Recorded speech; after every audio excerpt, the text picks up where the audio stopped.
El trauma ocular nos deja situaciones complejas que a veces nos dan la disyuntiva de cuál es la mejor manera de manejar toda esa consecuencia que tenemos después del evento.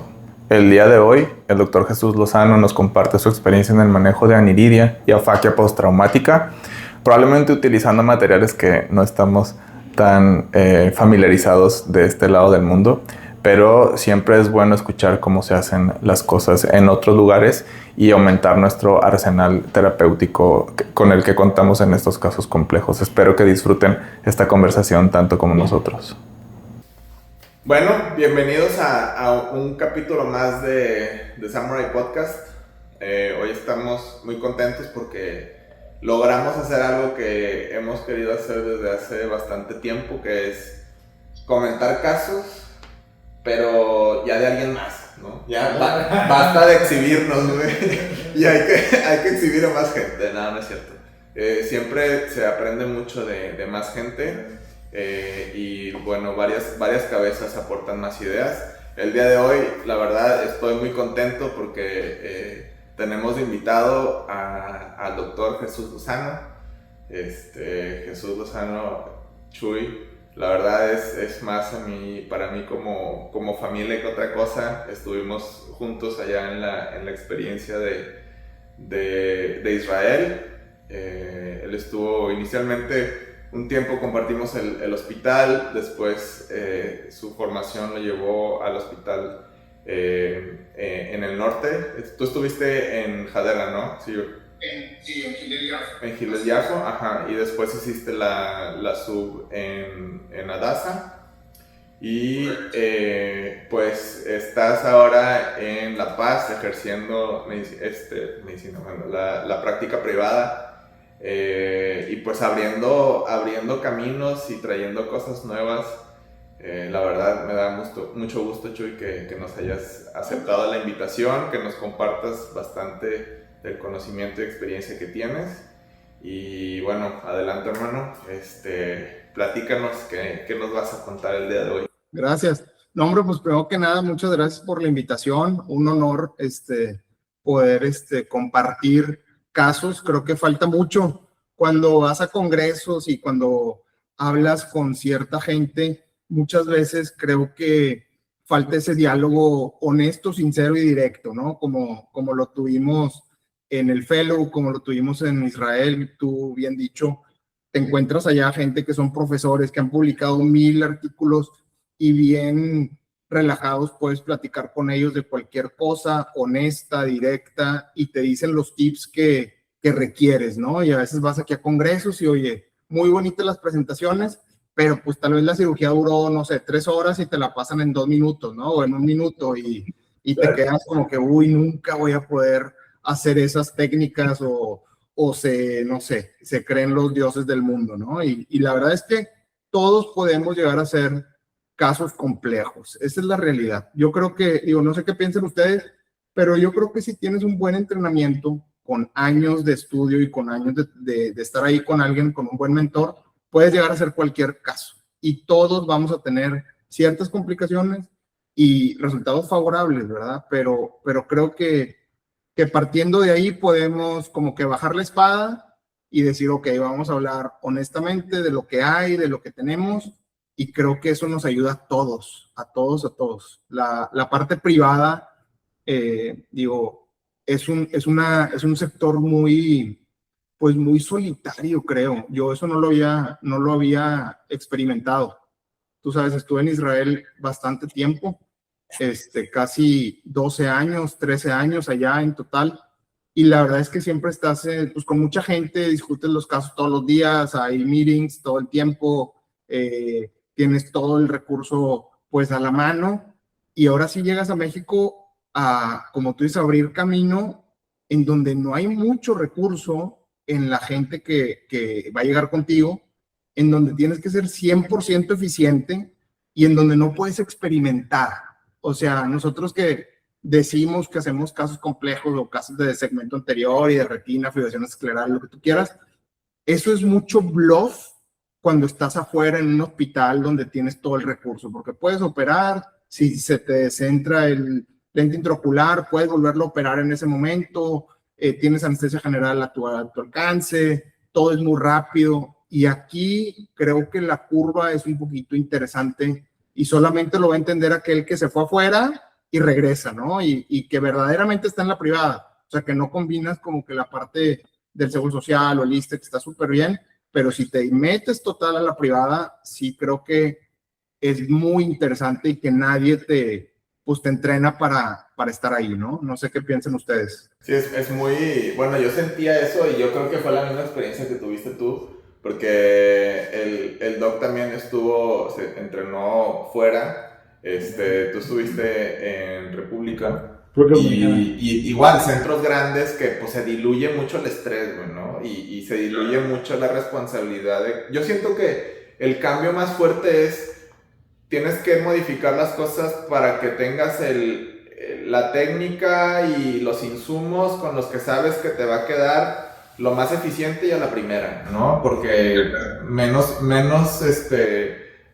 oportunidad de equivocarse, modifica mucho como que el plan A, B, C, D de qué es lo que vamos a hacer, ¿no? Y de hecho, yo creo que nosotros en conjunto, casos complejos que hemos hecho, pues por ejemplo, del glaucoma, nos hemos brincado muchos pasos porque decimos, es que si no queda, el paciente pues está pagando, por ejemplo, que ese es un factor muy importante, pagan de bolsillo aquí y pues no le vas a decir que se opere 5 veces y no queda la primera, segunda, tercera y cuarta opción, ¿no? Te vas a la segura a veces, ¿no? Entonces, pues sí tienes razón completamente. Para mí la principal es la parte de lo que tú mencionaste, la eficiencia. No porque en el sector público no pueda suceder ese tipo de cosas, pero... No, que sí pasa. A veces pasa más. Exacto, pero sí hay una parte de que tienes que, y la misma palabra que decías, eficientizar en todo. Recursos, procedimientos, ser demasiado asertivo. Porque pues obviamente todo tiene que costarse de alguna otra manera si algo sale por fuera de lo que tú planificaste.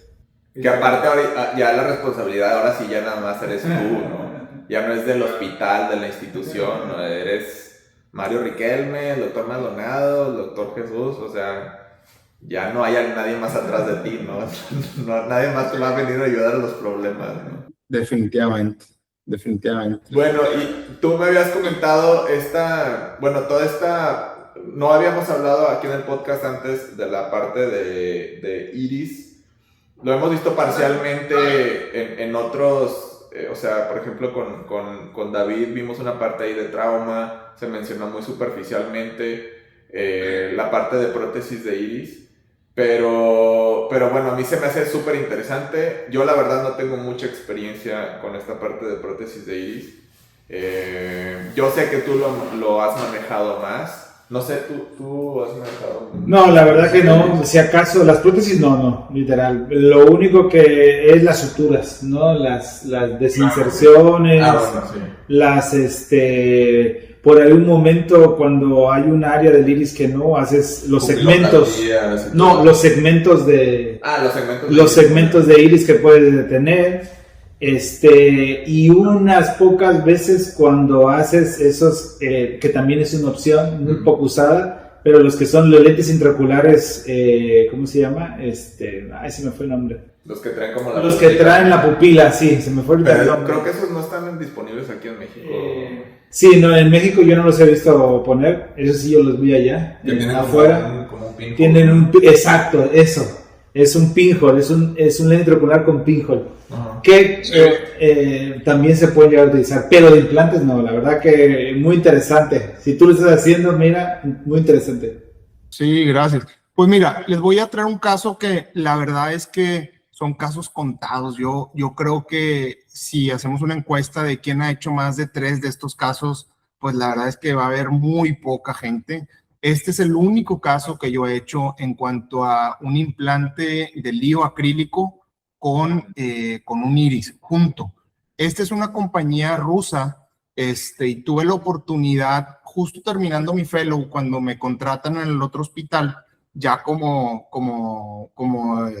retinólogo, que había una persona que había tenido un trauma bastante fuerte en el ojo, ya la habían vitrectomizado, había perdido el lente natural, había perdido la catarata, había perdido el iris, le habían puesto ya un trasplante de córnea y pues bueno, empieza a ver la posibilidad, nos mandan al hospital una muestra de este implante y me la ofrecen, ¿no? O sea, es como fue de suerte que llegó conmigo. Y pues yo dije que sí, obviamente, ¿verdad? Y pues vas sin saber a dónde vas. Ya había tenido la experiencia y que me gusta mucho, estaba muy involucrado en poner, en hacer suturas de lentes intraoculares esclera, el Acryus, utilizando Gore-Tex, ¿no? En Adasa, donde yo estudié, traían el boom de la gente que se había ido a Canadá, que traía esa técnica, y justo cuando yo estaba en el segundo año del fellow, que es cuando pues prácticamente estás ya haciendo todo, llegó un maestro ahí de Canadá y nos trajo la técnica y pudimos hacer bastantes suturas esclerales que nos mandaban de otros hospitales. Y pues bueno, ahorita ya es decir que suturas un lente de esclera, pues es como hacer una cirugía de catarata, ¿no? O sea, ya cualquier persona lo hace. En ese momento pues era la novedad y era algo muy padre que me pudieron enseñar bastante bien ahí en Adasa. Y cuando ya llego yo, pues digamos que este implante de lío con el iris, pues son las mismas técnicas, pues, o sea, el ojo ya está vitrectomizado, ya has puesto lentes suturados a esclera con Gore-Tex, prácticamente es nada más planear un poquito la cirugía, pero la técnica pues es la misma. Aunque nunca había puesto yo un lente, este implante de iris con lente, pues más o menos pues es lo mismo, pues, o sea, prácticamente fue lo mismo. Nos contactaron con un doctor de Rusia, de hecho, que más o menos ahí con su inglés nos pudo explicar más o menos cómo poner las incisiones esclerales, porque era lo interesante, dónde anclarte, ¿no? Y pues bueno, ya no nos dijo muchas cosas, que esas las descubrimos en la cirugía y que es lo que vamos a platicar ahorita, creo que es interesante. Ok, perfecto. Pues bueno, más o menos es el lente. Lo interesante de esta compañía es que les mandan la foto del iris contralateral y te hacen un iris perfectamente igualito. O sea, está padrísimo. Este es el modelo C. El modelo C tiene 3 puntos de anclaje, que al final de cuentas tienes que hacer 6 esclerotomías para poder anclarte bien. Son 3 puntos o 6 puntos si los quisieras ver así. Es un lente acrílico, hidrofóbico, que eso nos ayuda mucho pues a los retinólogos, por si al caso, no sé, hay un desprendimiento o algo y tienes que poner gas y no, nada que se te opaca ahí todo el lente. Y pues bueno, es un lente bastante fuerte, no es frágil, yo pensaba que era frágil, no es nada frágil, y es un lente libre de aberraciones. Entonces esto lo hace, tiene 6 puntos de anclaje, no se te va a descentrar, pero si llegarás a como que cerrar o poner mucha presión a una sutura que se pueda, digamos, descentrar, pues es libre de aberraciones y eso te va a ayudar bastante, pues, para tu resultado final, ¿no? Los puntos de anclaje, estos los descubrimos platicando con el doctor, más o menos siempre, como ustedes saben, cuando anclas un lente esclera, pues te vas 3 milímetros, más o menos, ¿no? Eso es lo que más o menos pones, 3.5. Y aquí, como tienes que poner 2 puntos de anclaje, decidimos hacerlo a 2.5 y a 3, entendiendo que esta paciente pues no tenía iris, no tenía absolutamente ningún remanente de iris. Entonces lo pusimos a 2.5 y a 3. Al final les voy a mostrar una imagen de segmento anterior para que vean cómo quedó padre. Y bueno, la orientación de las suturas es muy importante. Aquí como la ven, 1, 2, 3. Empezamos de la parte posterior a anterior y así en los 3 puntos. Vámonos ya al videito. Mucho que aprender, después del video podemos platicar qué hubiéramos hecho distinto. Yo hubiera hecho varias cosas distintas. Aquí vemos el trasplante de esclera de córnea que ella pues ya tenía, estaba ya vitrectomizada. Utilizamos los puntos de los trocares a 3 milímetros. Y luego ya con el mismo trocar nos lo pusimos a 2.5, le voy a poner una pausa pequeña. Si se fijan, el trocar, pues igual que cuando haces cuando pones un Acryus o lo que sea, te vas directo, ¿no? O sea, no haces ningún flap ni nada. Volvemos aquí a la sutura, venimos de la parte posterior, o sea, en la parte de atrás está el lío, el lente intraocular, y pues por anterior está solamente el iris, ¿no? Y aquí estamos ya poniendo las suturas de Gore-Tex. Un paquete de Gore-Tex es suficiente para poner este lente. Y aquí pues ya nos vamos, ya pues depende de cada uno cómo poner las suturas. Yo, en este caso, yo sí puse todo de una vez, ¿no? Para no batallar, nada más teniendo mucho cuidado, como cualquier lente intraocular que ponemos, suturado esclera, pues bien cuidadoso con las suturas. En este caso utilizamos Gore-Tex, que es pues lo más usado, ¿no? Nos fuimos ahí. La incisión principal de córnea estuvo como a unos 5 milímetros, estuvo un poquito amplia. Y aquí, este es el más importante. Si se fijan, hay que hacer las suturas un poquito lateral para no hacer ahí un desorden, ¿no? Ahí vamos. Aquí estamos poniendo la presión intraocular un poquito elevada para no tener esas hipotonías. Y aquí estamos utilizando unas pinzas, las pinzas simples que utilizamos para poner un lente de 3 piezas. Aquí lo que decíamos que nos utilizan, que vemos en los congresos, ¿no? Se ve bien padre, bien fácil. Y aquí en este punto, pues me tardé bastante tiempo porque no sabía si se iba a romper el lente, qué tan fuerte estaba el lente, y nomás teníamos uno. Y aquí justo en este proceso, ahí las coronarias estuvieron al borde, porque el ojo se hace como un efecto de túnel tobogán, donde empiezas a meter el lente con el iris, el implante, y se hace un embudo donde te está sacando toda el agua del ojo, toda la presión intraocular se desploma, se hipotoniza, se hace como una uvita ahí mal, y al final me tardé como 30 minutos en poder tomar la fuerza de decir, ¿sabes qué? Esto es lo que hay que meterlo como se pueda, y adelante. Y así fue, ¿no? Y así fue, gracias a Dios, todo salió bien.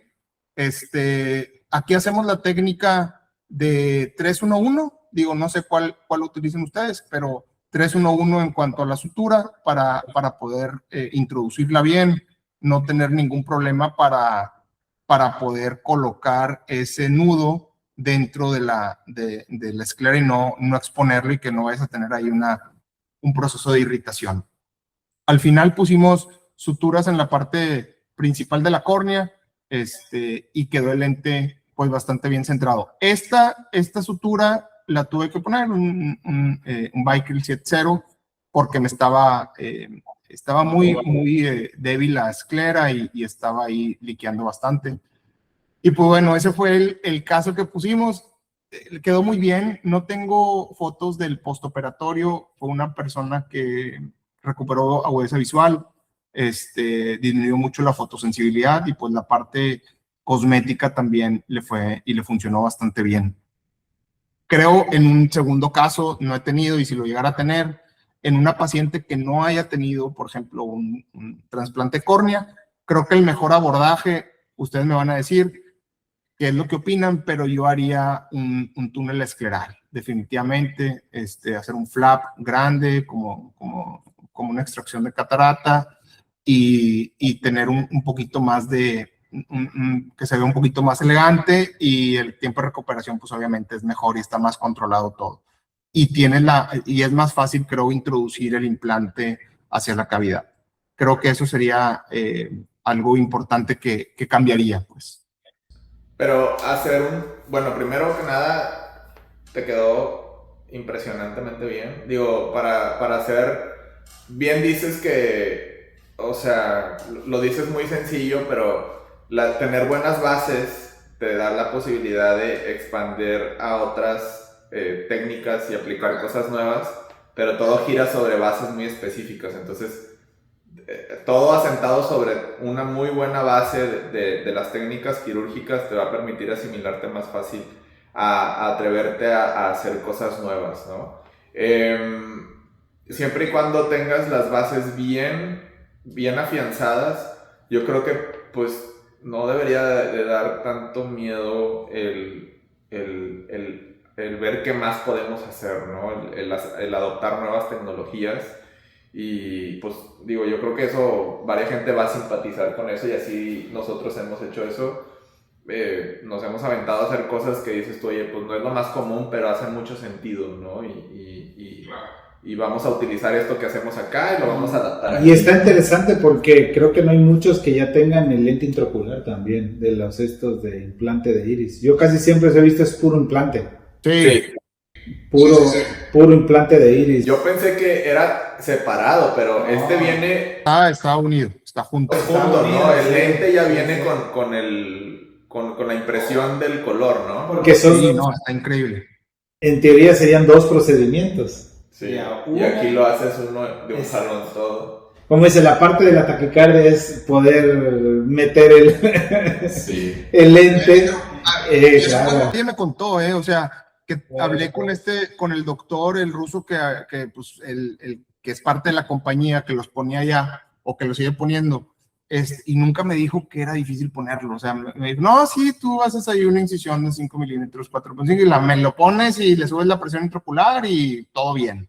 Pero la realidad es totalmente distinta, ¿verdad? O sea, donde estás colocando el implante, pues estás haciendo como un tobogán donde toda la presión intraocular está saliéndose por ese tubo que estás generando, y prácticamente, pues, es complejo ponerlo. Al final, pues, tienes que aventarte, todo controlado, ¿verdad? Pero puede pasar cualquier cosa.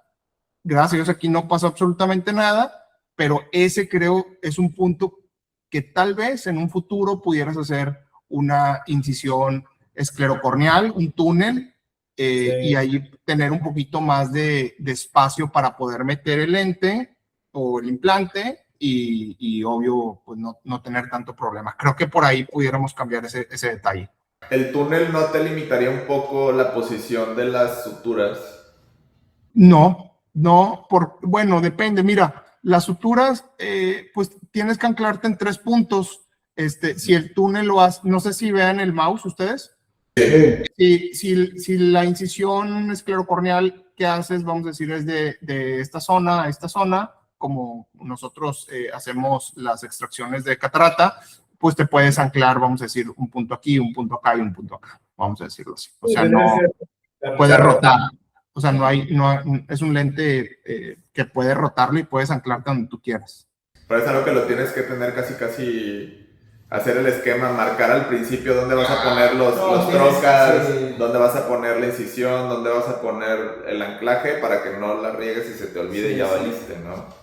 Sí, yo creo que desde que pones tu primer lente suturado de esclera, como que tu mente ya tiene ciertas conexiones que ya ves el ojo, como que la planeación es distinta, ¿no? O sea, cuando yo hacía solamente cirugía de retina, pues tu planeación era nomás poner 3 trocares. Y ya cuando empiezas a hacer, y de ahí pues ya averígualas, ¿no? Ya cuando haces lentes suturados de esclera, o ya cuando empiezas a suturar iris, ya tu conexión con el ojo cambia, o sea, las estructuras y la parte anatómica de cómo planear, cómo hacer, por dónde vas a entrar, dónde vas a poner la primera sutura, está bien interesante. O sea, sí, creo que ese es lo más, digamos, lo que más tienes que entrenar, cómo planear desde antes la cirugía y qué hacer si algo sucede, porque pues aquí se ve muy padre, aquí está muy padre porque tienes 3 puntos de anclaje, o sea, son 6 pasos a sutura, no hay forma de que se te vaya a descuadrar el lente, o sea, que se te vaya a subluxar. Pero, por ejemplo, yo casi ya no pongo, no sé ustedes qué opinen de eso, por ejemplo, el Envista, el MX60, casi yo ya no lo pongo suturado esclera, porque en mi experiencia, la verdad es que siempre batallaba para poder anclarlo y que me quedara las suturas libres, pues. Justo con el Acrius, y en comparación con el Acrius, pues ese tiene 4 puntos, o sea, ese es bien fácil de hacer. Inclusive si una sutura empieza a lo que sea, pues tú puedes soltar la sutura y desde adentro volverla a poner y volverlo a estructurar. No sé qué opinen ustedes. Nosotros, bueno, acá nos ha ido muy bien con Yamane. O sea, digo, yo sé que hay gente que tiene como opiniones encontradas, pero y aquí sí, no es comercial, pero mi compadre es muy bueno en anclarlos y quedan muy estables, y la verdad es que también no es comercial tampoco, ¿verdad? Pero el lente de Zeiss es muy noble en manejar o sea, variaciones así poquitas de posición. Yo creo que la tecnología de cómo está hecho el lente te permite conservar bastante bien la funcionalidad de visual, ¿no? A nosotros es la técnica que más usamos, pero no estoy en contra, pues, de las otras. Yo creo que también a mí me gusta más, digo, yo soy glaucomatólogo, me gusta más Yamane el hecho de que tienes nada más 2 puntos de anclaje, ¿no? Y no molestas tanto la conjuntiva por lo que pueda pasar después, ¿no? O sea, no causas tanta cicatrización del tenon, no manipulas tanto, y pues yo para poner otra cosa, para hacer alguna cicloablación, para poner una válvula, para poner lo que quieras, pues yo tengo más espacio, ¿no? Entonces también por eso yo a veces, yo no sé si eso inconscientemente fue de empujar más las situaciones de ponle un Yamane, ¿no? Ya no le muevas tanto, ¿no? Porque pues yo sé que el paciente de glaucoma, pues no lo voy a dejar de ver nunca, y no me quiero meter el pie ahorita. Se me hace, por ejemplo, la técnica de Canabrava de utilizar el prolene, ¿podría funcionar en este lente también? Claro. Mira, justo lo que comentas de lo de Yamane y estas técnicas, yo creo que al final, como comentaban, lo más eficiente que tengas tú al alcance y lo que mejor te sepa y lo que mejor sepas hacer, ¿no? Eso creo, es el gold standard, ¿no? O sea, yo creo que no hay técnicas mejores o peores que otras, simplemente hay técnicas que te salgan mejor que otras, punto. O sea, no hay como por dónde buscarle. En mi experiencia, yo creo, en mi entrenamiento en la DASA, yo creo que puse unos 12, 13 Yamanes, y los 13 no quedaron bien, te soy sincero. O sea, no me sentía a gusto con ellos. O sea, o se descentraban un poco, o tenían una uveitis anterior crónica, o se empezaban a tiltear, o se empezaban a hacer un edema macular, bla, bla, bla. Pero definitivamente es la técnica. O sea, es la gente que te enseñó y la técnica quirúrgica. No existe otra cosa. Y cuando ya llegan los maestros de Canadá y nos enseñan la técnica de Acrus, pues de ahí ya no me moví, porque pues de todos salían centrados, pues por la forma, no porque eres muy bueno, simplemente pues porque no hay forma que se te vaya a centrar un Acrus. O sea, tienes 4 puntos y el lente es grande, entonces no se te va a descentrar. El paciente le pueden dar un golpe, se puede pegar, y ese lente va a estar ahí siempre. Pero definitivamente el Yamane es una excelente técnica, y a lo que vamos, o sea, en la práctica privada, pues tienes que jugar a lo que sepas hacer y lo que tengas más al alcance, pues. Digo, no sé cuál es tu experiencia, ¿verdad? Y el Acrus la verdad, el Acrus es muy bueno, principalmente eso que tú mencionaste. Actualmente con estudios no hay superioridad. Como tú mencionas, el tema de a lo mejor de comodidad y de experiencia, porque yo creo que esa es la parte, yo le agregaría eso que tú dijiste, el modo experiencia, porque no nada más es que te quede bien, sino cómo tú ves el paciente en la evolución con las probables complicaciones, aún en un Acrus, ¿verdad? Porque pues si haces más una técnica, tú ya vas a tener el expertise de cualquier solucionar. Si te queda súper bien en el 80-90%, excelente, pero va a haber un 10 que probablemente te pase algo. Sí. Entonces, eso es una faco, ¿no? Exacto.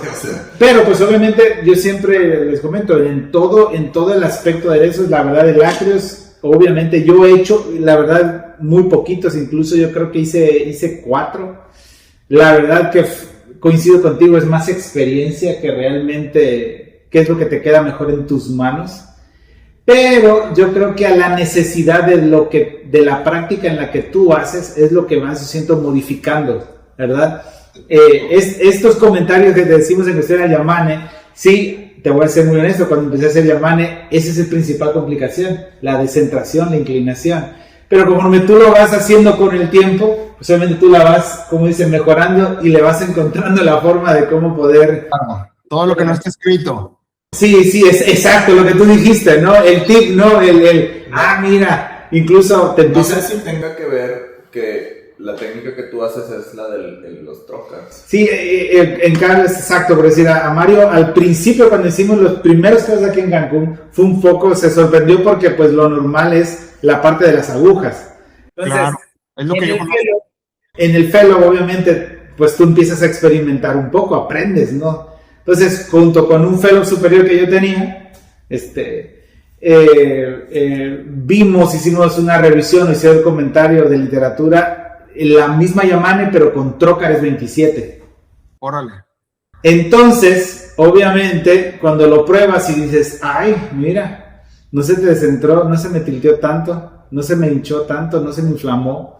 Y obviamente los japoneses, ahorita no me acuerdo el nombre del doctor del artículo, pero los japoneses son los que ellos fueron los primeros que idearon eso, hacer lo mismo, pero obviamente es una técnica cara, porque es dependiente de un trocar 27, ¿verdad? O sea, si no tienes el trocar, pues lo tienes que hacer con agujas, como normalmente está destinada la técnica. Entonces, obviamente lo voy traspolando con casos, y obviamente es una técnica que literal, tú agarras nada más con la pinza una 27, una mascri, la agarras el punto, la exteriorizas el trocar, lo sacas, lo cauterizas y se acabó la cirugía. Así en los dos, sin necesidad de nada. Tú agarrándole... Que se escucha muy sencillo. Tú agarras, sí, claro, ¿verdad? Tú le agarras la puntita de la óptica y pues ya nada más es traértelo, jalarlo suavecito sin meterle jalar y ya. Pero pues obviamente esa es la parte.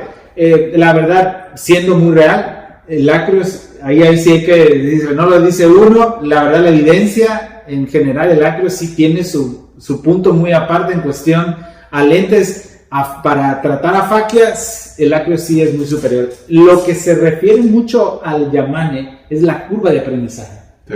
Ese es lo que se aqueja mucho en el Yamane. Sí.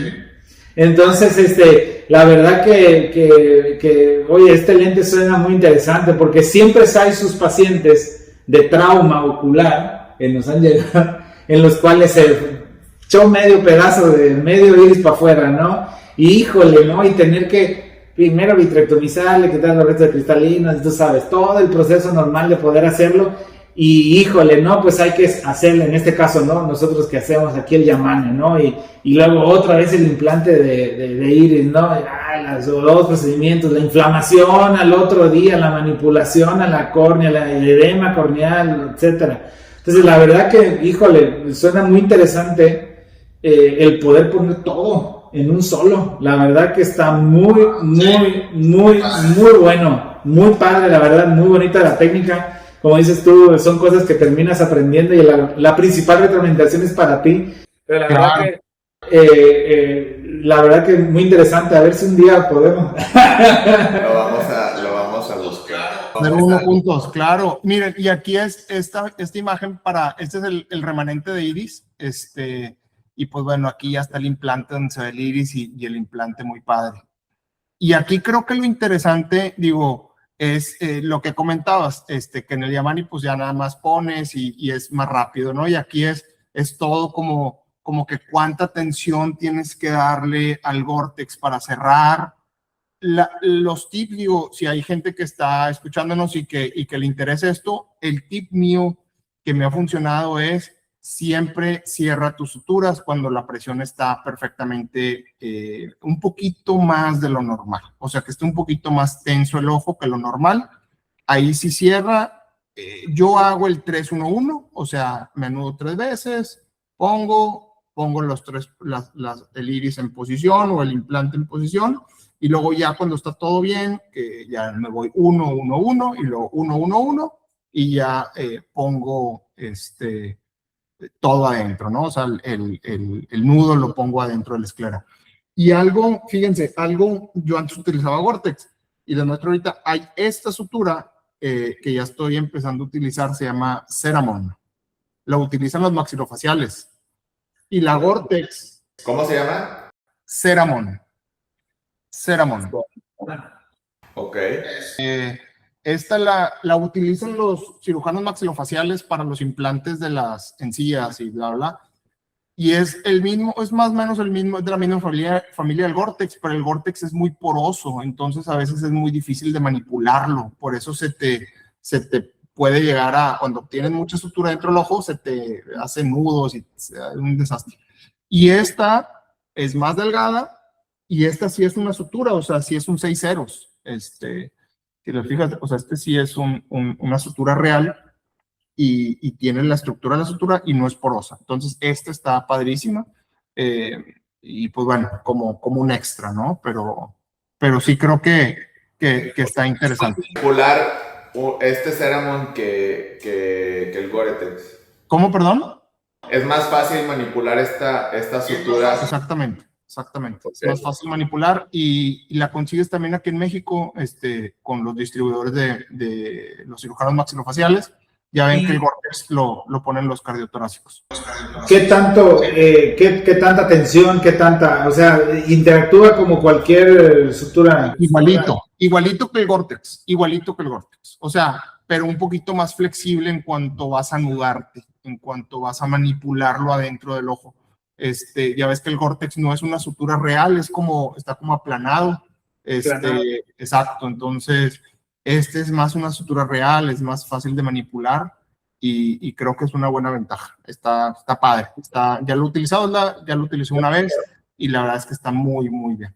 Esto, o sea, ¿sabías de alguien más que ya estuviera utilizando esto, el Ceramon intraocular? Sí, mi mentor en Israel fue el que me dijo, el doctor Aberbuch, y fue el que me mandó una muestra, de hecho, para poderlo utilizar. Y no, padrísimo, está muy, muy bien. O sea, está muy padre, muy, muy padre. O sea, sí puedes manipular más, pues, ¿sí me explico? Entonces es más rápido, es más fácil. Pero obviamente que el Gore-Tex funciona perfectamente. Siempre es bueno ver lo que están haciendo también los demás cirujanos de otras especialidades, ¿no? Son opciones que tienes, es que es lo que mencionabas al principio, son opciones que tienes que a lo mejor todo el mundo, ¿no? Pues Gore-Tex, o todos llamando, ¿no? O sea, como que todo así, ¿no? Como reguito. Sí, definitivamente. Y la otra cosa es que en este caso, o sea, algo que se me hace muy como loable en cuanto a la bondad de esta técnica es que incluso poniéndolo en un paciente con trasplante de córnea hubo buen resultado. Sí. Que ese es un agregado de dificultad y de pronóstico pues en contra, ¿no? Claro. Y tener un resultado aceptable, aceptable en estos casos de trasplante corneal. Primero, pues, para no afectar el botón, ¿no? O sea, no hacerle daño al botón porque, pues, esperas mucha manipulación. Me imagino aquí, el viscoelástico lo hiciste como soft shell, ¿no? O usaste más cohesivo. Así es. Sí, fue lo primero que hicimos, pero al final, pues, estás... Sí, claro. O sea, se está saliendo todo. Sí, digo, pones, pero nunca vas a poder llegar. Lo que otro, ya en retrospectiva y en un meeting que tuvimos ahí de retina, alguien me mencionó, oye, ¿y qué si pones un viscoelástico o un visco muy fuerte y paras la infusión y metes el lente? Pero creo yo, pues es que el ojo es una sola cavidad, pues, o sea, no se puede. Esta única manera, sí. No se puede, no hay de otra forma, hay que hacerlo así y pues bueno, eso es lo que había. Claro. Y pues los otros, el cirujano de retina, pues todo el paciente ya viene bien complicado. Ya no hay. Exacto. Yo no sé por qué nos toca así, ¿verdad? Sí.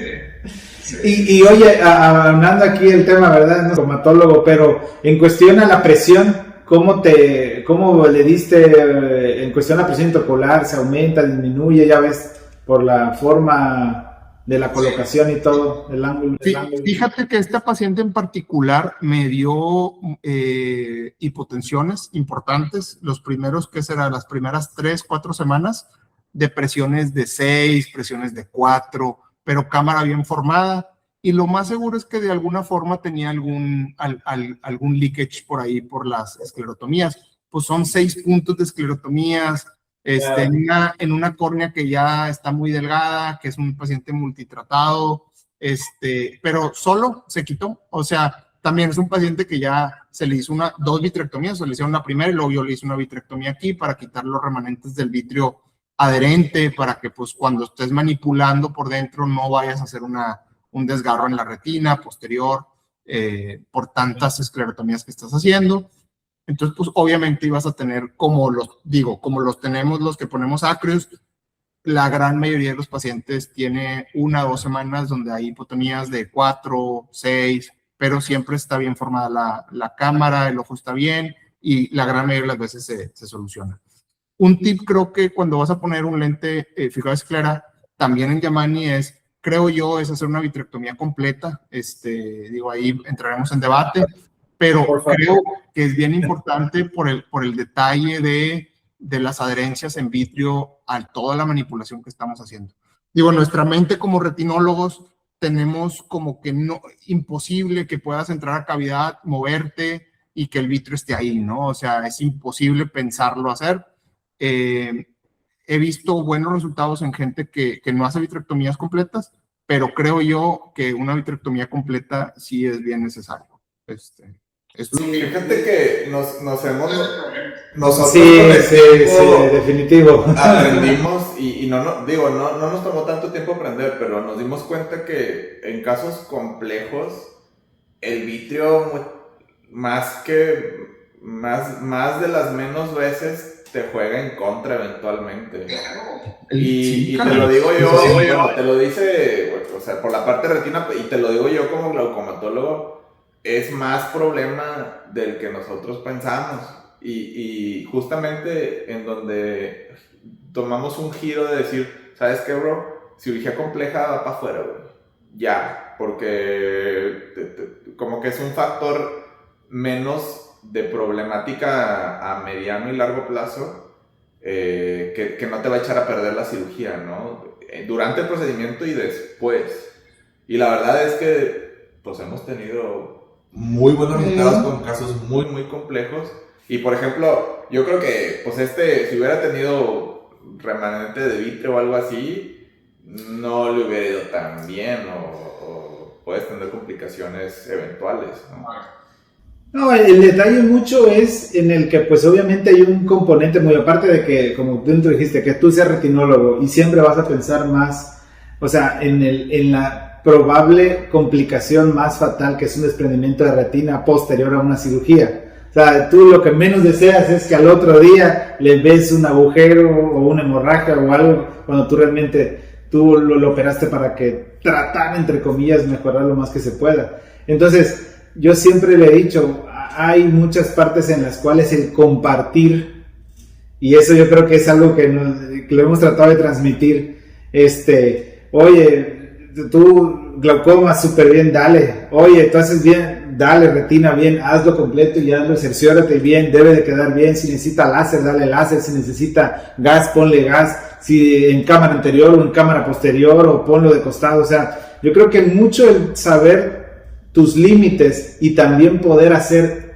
lo mejor que puedas en el área que te toca, yo creo que a largo plazo se ven los resultados.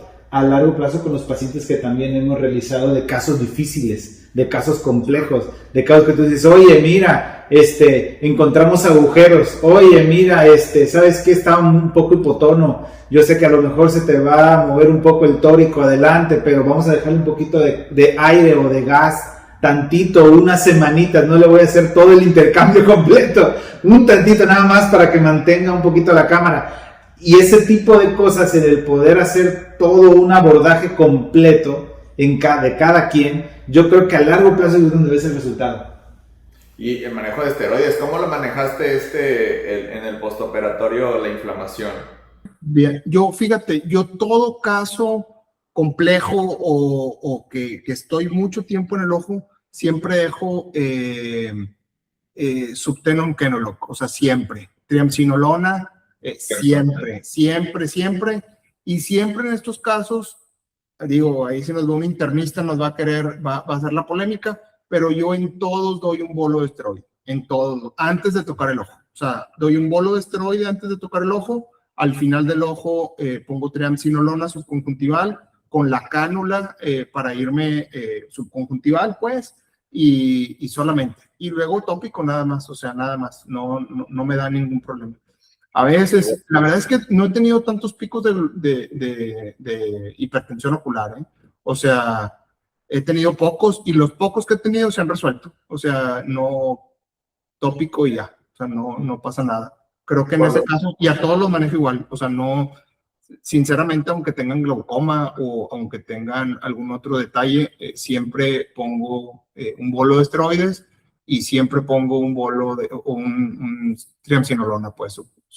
Sí, igual nosotros. Siempre, yo eventualmente migré a dejarlo transeptal de depósito. Okay. Al principio dejaba betametasona, pero después ahí platicando con los plásticos cambié a triamcinolona y súper bien. La verdad es que, o sea, el manejo inflamatorio, digo, y aparte lo tópico. Por ejemplo, el último paciente ayer que yo hago procedimientos triples de cicloablación con faco y goniotomías y la combinación, digo, como glaucomatólogo a veces podría asustar, pero fue el depósito de triamcinolona más el difluprednato tópico.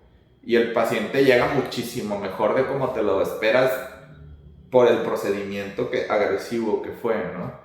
Yo creo que sí, como que a mucha gente le da mucho miedo el manejo con esteroides agresivo al principio, pero cuando haces cirugías grandes no hay de otra, hermano. Es más difícil pelearse con las complicaciones de una inflamación muy fuerte que manejar una presión intraocular, o sea, eso es... Sí, de acuerdo. Sí, no, yo fíjate que esto de los esteroides lo aprendí de mi maestro René Cervantes, que está en Tijuana.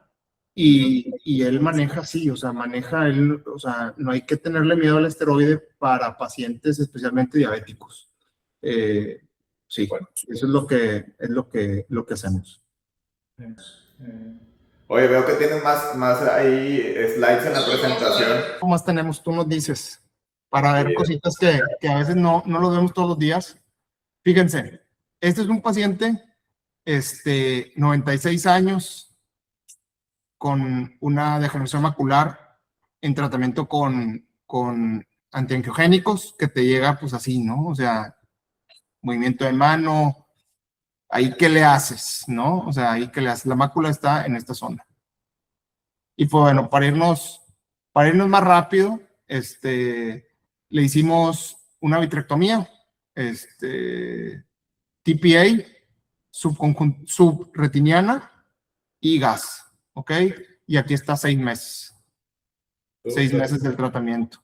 Aquí tengo otro caso, esos hicimos varios allá en Israel, porque teníamos igual, volvemos a lo mismo, teníamos en el hospital acceso a TPA muy rápido, pues había casos de infartos, entonces siempre había, el TPA estaba ahí al alcance, y lo que sí no teníamos era la cánula para inyectar subretiniana. Es lo que te iba a decir. Teníamos la cánula, no teníamos la cánula, ya ven que es bien cara y aparte es escasa, ¿no? Entonces, ¿qué hicimos? Pues nos las ingeniamos y con una cánula 27 larga, del viscoelástico, la poníamos recta, poníamos el TPA, la colocábamos la cánula a la jeringa que por lo general viene de un cc el TPA, y hacíamos la vitrectomía completa y pues bueno, nos colocábamos en una arcada donde esté fuera de la hemorragia, o sea, donde esté la retina adherida y donde no tengas hemorragia. Muy cerca de la retina hacías un pequeño flash, ese que te decían que no hicieras cuando pones el líquido pesado porque podía provocar esto, pues ahí intencionalmente lo hacíamos y de esa forma provocábamos esta burbuja subretiniana de TPA. Y aquí tengo otra.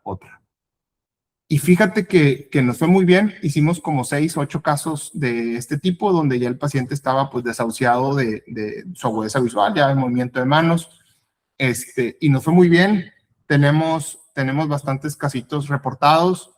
Este es uno de tantos, es este paciente, de movimiento de mano. No recuerdo exactamente a cuánto mejoró, pero mejoró sustancialmente. Y pues bueno, estás aquí a unos meses de la cirugía. En ningún paciente tuvimos desprendimientos de retina, que era el miedo, ¿no? De, híjole, vas a tener un desprendimiento en un paciente de 96 años, 98, no tuvimos ningún desprendimiento de retina. Y te digo, utilizábamos una canulita 27, larga, y lo utilizamos del viscoelástico, o sea, antes de ponerla al viscoelástico, obviamente, ¿Qué tan frescos agarrabas esos sangrados?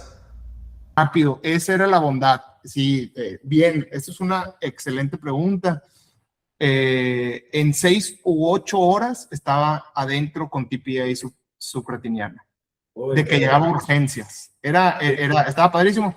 Yo vivía del hospital como a 7 minutos, entonces prácticamente el primer año después del fellow, pues veía todas las urgencias, me hablaba el residente y prácticamente ya teníamos todo el protocolo para poderlo operar.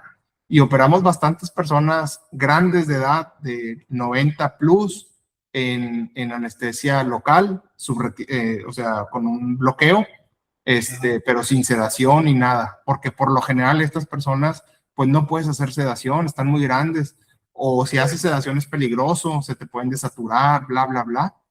Y gracias a Dios tuvimos buenos resultados. Eso es algo que les quería compartir, que es algo que pues casi no vemos, ¿no? Y sí. mucha gente no se atreve porque no tiene la cánula y esto y lo otro, pero la verdad es que tuvimos buenos resultados con una cánula que prácticamente ahí hicimos como hacerla recta, la cánula 27, obviamente nueva, sin ponerla en el viscoelástico, y casi tocando la retina, sin tocar la retina obviamente, solamente con el flash, y solo se va para adentro. O sea, está muy interesante, muy, muy interesante. Ahí tengo unos videos, luego se los comparto. ¿No tienes el video ahí? Ese está padre. Oye, y esto, o sea, entiendo, digo, en mi mente de glaucomatólogo, que entonces lo mejor es meterlo, pues, así como con los infartos, o sea, mételo luego. Es que esto es una urgencia, sí, claro. O sea, tienes la posibilidad de que el ojo se te vaya de percepción de luz a un, no sé, a un 660, pues está padrísimo. O sea, es algo muy bueno, es una urgencia, está salvando un órgano y hay algo que hacer. Ahora, como ustedes saben, hay varios estudios también que dicen que una vitrectomía con ponerle solamente TPA, dejarlo ahí un tiempo, hacerle intercambio, ponerle gas y al siguiente día ponerle Avastin, también tienen buenos resultados. Creo yo aquí es hacer algo. O sea, a estos pacientes les tienes que hacer algo. Les tienes que hacer algo. Si no tienes al alcance, no sé, les tienes que hacer algo. Les inyectas una burbuja de gas, los pones en posición, les pones un Avastin. O sea, les tienes que hacer algo inmediatamente porque son pacientes funcionales la gran mayoría de las veces que estaban con tratamientos de lo que tú quieras, lucencia, lo que quieras, y te llegan en ese momento urgencias ya no viendo, pues. Y por lo general son ojos únicos. Eso es lo más interesante. Sí, eso es lo que te iba a decir. Me ha tocado ver esos casos así como tú lo muestras, ya crónicos, ya con su coágulo, ya su cambio de días o casi semanas, pero pues ya obviamente ahí, por eso te pregunté las horas, ¿no? O los días, a ver. Sí, nosotros los agarramos frescos y en 6 u 8 horas estaban ya adentro.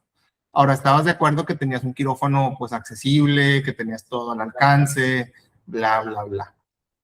Sí, es eso, en 6 o 8 horas. Creo que después ya es un poquito riesgoso y que ya no haces nada, pero creo que aún así, pues ponerle una Avastin, un Wetlea, lo que tú quieras, lo que tengas al alcance, pues sería importante, ¿verdad? Hacerlo. No, pues súper, la verdad.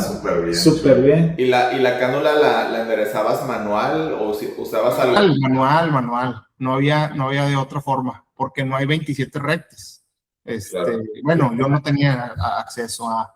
Entonces, sí, manual y Pudiera haber, ahorita que tú dijiste, ¿verdad? Y pensando rápidamente, algún back flush o alguna Charles 27. Sí, tienes razón. Sí, es verdad. Pudiera en algún momento. La parte que sí sería bueno, oye, está interesante lo que, la verdad, súper, en verdad, oye, junto con la anterior y excelente. A lo mejor el ver la forma como tú tú ¿cómo se llama? Lo aplicabas. Inyectabas. Sí, pues mira, yo la verdad es que no hay una técnica así como que te digo yo, mira, le ponías así despacito, no, simplemente ibas viendo, ¿no? Y con la taquicardia ya todo lo que da, pues vas inyectando hasta que veas que tiene, primero el tip es pues ver que tu cánula esté libre, pues, o sea, que no tengas ningún bloqueo o algo así.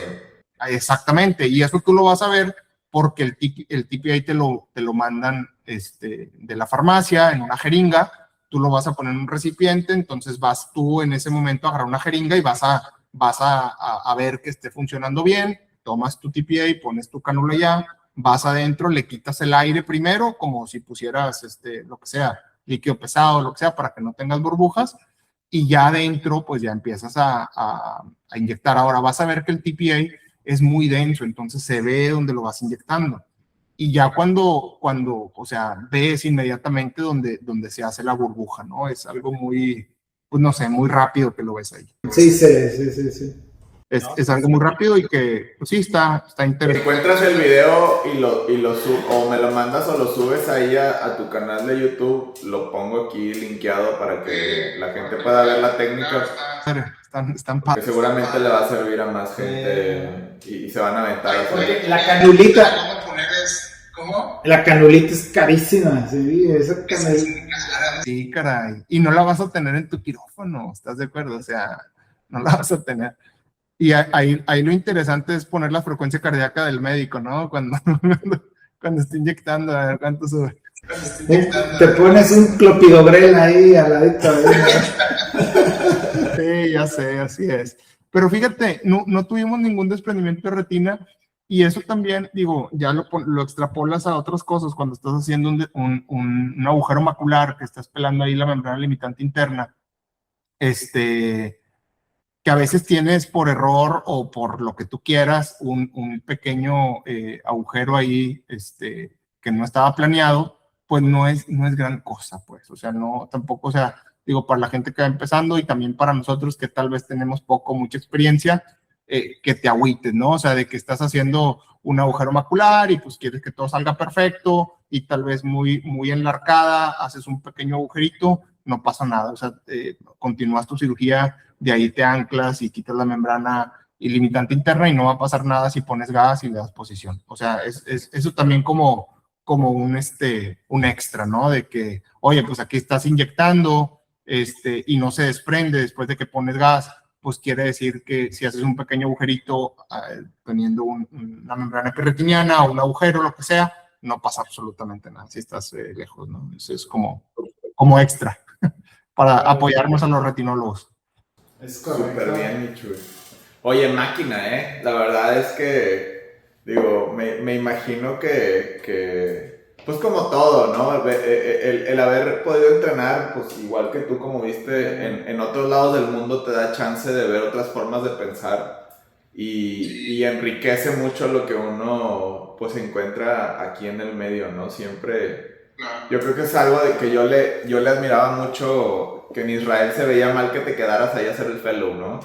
Te tenías que ir a otro lado y ya regresabas con ideas de otro lado y eso hace una ensalada de conocimiento que es de mucho beneficio y en parte de eso, pues digo, estos canales, estas tecnologías, pues qué padre que nos dan la oportunidad de combinar estas experiencias. Pues ahora sí que desde Tijuana, desde Baja California hasta Quintana Roo. Estamos de puntos distantes. Todo lo que se puede encontrar uno.